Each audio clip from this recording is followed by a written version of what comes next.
Ayun, kumusta mga katrip? Andito kami ngayon sa Abu-Abu. Ito ang tinatawag na biglaang, ang tawag dito tol, biglaang outing. Biglaang outing.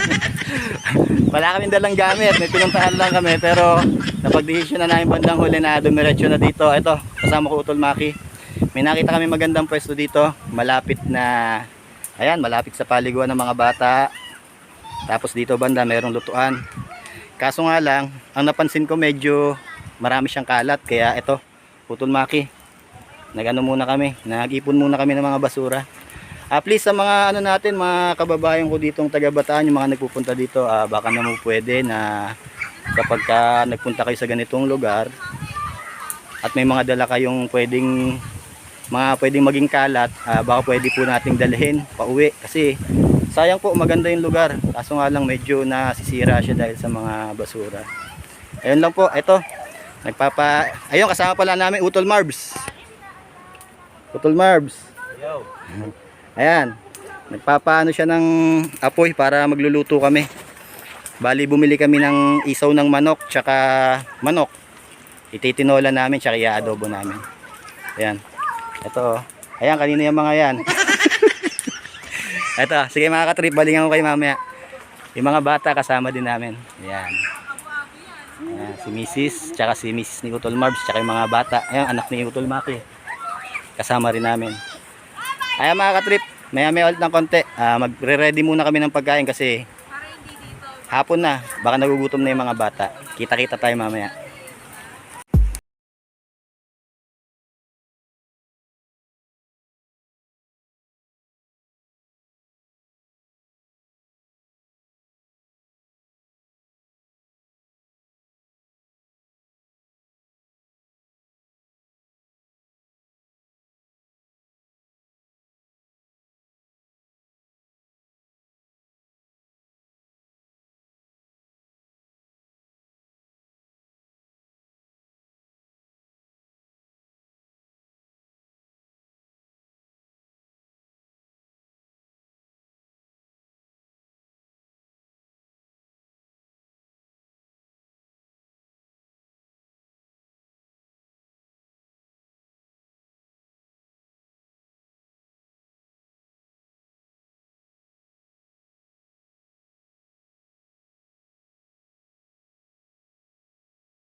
Mga katrip, medyo iikot ko kayo dito sa lugar.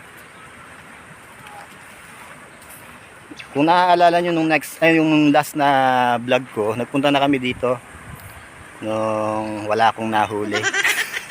Nagpunta na ako dito, makikita nyo sa mga vlog ko. Pero sa ibang lugar naman tayo, sa ibang pwesto naman tayo. Banda doon yun, sa dulo. Doon kami nagpunta noon. Pero ngayon, para hindi masyadong mapalayo yung mga bata, kasi may mga kasama kaming bata, dito lang kami sa may bungad. Pero okay naman, maganda na rin. Bali yun ang pwesto namin, no. Nasa ilalim din kami ng puno. Tapos banda dito sa kabila, ayan, paliguan na nila. Mababaw lang siya, hanggang tuhod lang siya. Kaya bagay na bagay sa bata. Mamaya dadalhin ko kayo doon banda. Pagka maliligo na kami, pupunta tayo banda doon, aakyat tayo. Para makita nyo yung mga umaagos na tubig doon.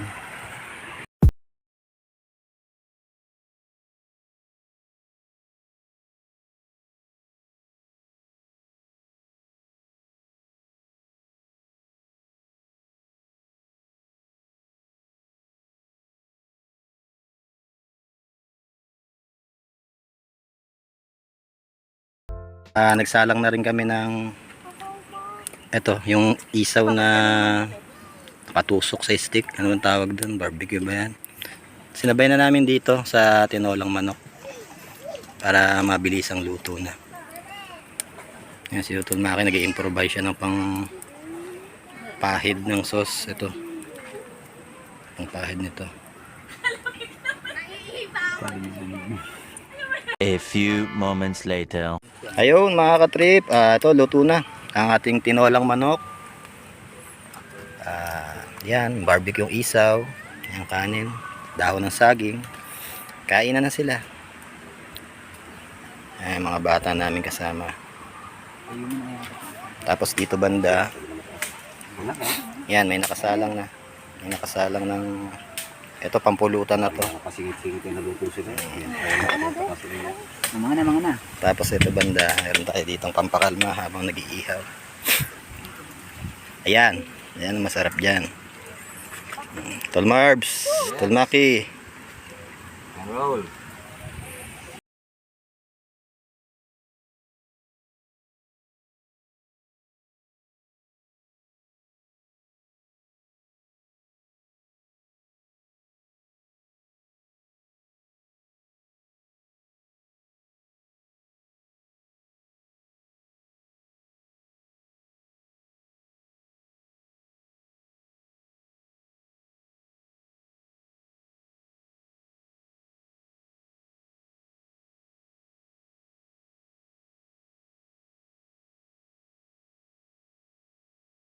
Habang kumakain ng family namin at kami naman ni Utol Marbs nag-iihaw ng pulutan at nagtatagay at si Utol Maki kumakain.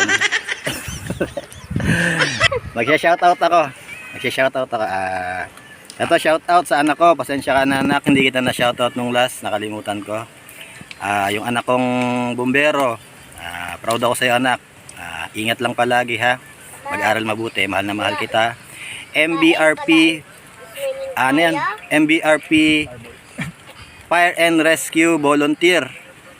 Ayan, sana nasabi ko ng tama, pasensya na kung mali ha. Ayun, tapos kay Sir Nathan Castro. Sir, salamat po sa pag-subscribe, sa suporta. Thank you very much po. Tapos si Kuya Prince, ito may shoutout daw siya. Kuya Prince, sino siya shoutout mo? Wala to. Si Desiree. Desiree sa dito sa Bani Elementary School. Shoutout daw sa'yo, sabi ni Kuya Prince Boltron. Ingat daw palagi at sinasabi niya basta lagi ka mag-iingat, take care cause I always care. Ayun ang sabi niya Tapos si Badet, mag-shoutout din. Det, ano siya shoutout mo? Shout ko doon sa nakahubad. Ayan, shoutout sa family niya sa Zambales. Hello po, minsan po papasyal po kami dyan pag may pamasahe na po kami. Subscribe po sana kayo. Mga katrip, maya-maya ulit tayo. Ipapasyal ko kayo dito kasama natin si Utol Maki at Utol Marbs. Medyo tatapusin na namin maluto to yung mga isaw para maipasyal ko kayo.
Ayan mga katrip, promise ko sa inyo, papasyal namin kayo dito.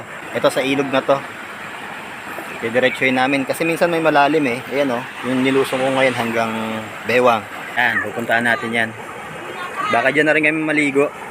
Ayan, sa may umaagos na yan. Ingat lang ako sa mga bato kasi pag natisod ako at nadapa, basa ang cellphone natin. Lamig tol. Lamig nga ng tubig. Basa na itlog. Ito malalim dito mga katrip sa tingnan natin, pakita natin sa kanila. Ayan oh, hanggang bewang dito. Hanggang bewang pero palalim pa rin. Ayan, nagiging hanggang dibdib na. Mga katrip, pagka mababasa ng cellphone, ipapasa ko na ha. Ayan oh, palalim pa oh. Ayan, palalim pa mga katrip, nakikita nyo naman, di ba? Oh, palalim pa. Ang lalim nga, ang lalim dito banda. Tol, wag, malalaglag ang cellphone. Malalim dito oh. Katrip oh, malalim dito. Harap. Ayan oh, hanggang dito. Mababasa ng cellphone tol. Hindi na kaya mga katrip. Doon na tayo magkita-kita. Mababasa ang cellphone. Dito malalim pala tol oh. Oo. Malalim. Ito yung sinasabi ko sa inyo malalim. Akala nyo simpleng kadugtong lang siya. Pero sa part na to, kasi doon naliligo yung mga bata eh. Ayan doon. Pero pag nakarating kayo dito sa part na to, ayan. Kayo Tol Maki. Tol Maki! Mag-dive ka nga tol. Hindi pwedeng dive. Talon lang. Ayun. Ganun na siya kalalim. Umpos na si Utol Maki. Ayan oh. Sobrang lalim niya na. Kaya delikado rin sa mga bata. Kaya kung sakali kayo mga katrip, gusto nyo pumunta dito, lagi nyo pa rin titignan yung mga alaga nyo. Kasi banda doon, mababaw. Pero dito, malalim na. Ayan oh. Kuya Prince oh, nakakapit lang siya.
Ayan mga katrip, ano tayo?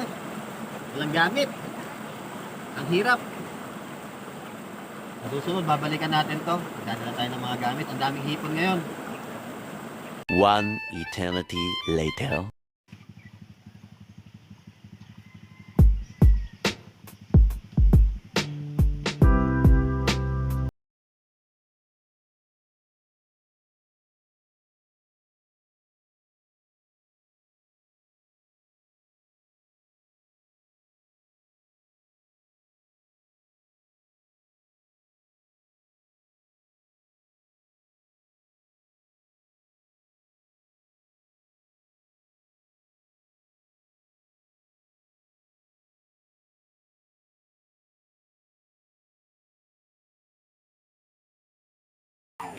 Ayun, mga katrip. Ito na kami sa bahay ni Utol Marbs na kadadating lang namin. Bali, ayun, yung mga nahuli nating hipon, ulang, kung anong tawag doon. Kasi may mga sipit sila kaya ulang ang tawag namin sa ganun dito. Bali yun, binigay ko na lang kay Utol Marbs. Yan lang bahala doon kung anong luto ang gusto niyang gawin. Pwede yun sa munggo. Hindi ganun karami kasi ang hirap manghuli, wala kaming gamit. Pero sa susunod na vlog, siguro makikita niyo, babalikan namin yung spot na yun. Magdadala kami ni Utol Maki ng mga gamit para mas maraming mahuli. Paano mga katrip, hanggang dito na lang ang video na to. Sana nag-enjoy kayo sa trip na ginawa namin ngayon. Maraming salamat nga pala sa mga patuloy na sumusuporta at mga nanonood sa aming video. Sana yung mga hindi pa nakasubscribe, please subscribe po. Yun lang po. Maraming salamat. Hanggang sa muli po. Ako po si Michael Boltron at ito ang kapatid ko, Mark Boltron, Utol Mark Boltron sa Ilaw Alert. At ito po ang aming channel, First Trip TV. Kapayapaan.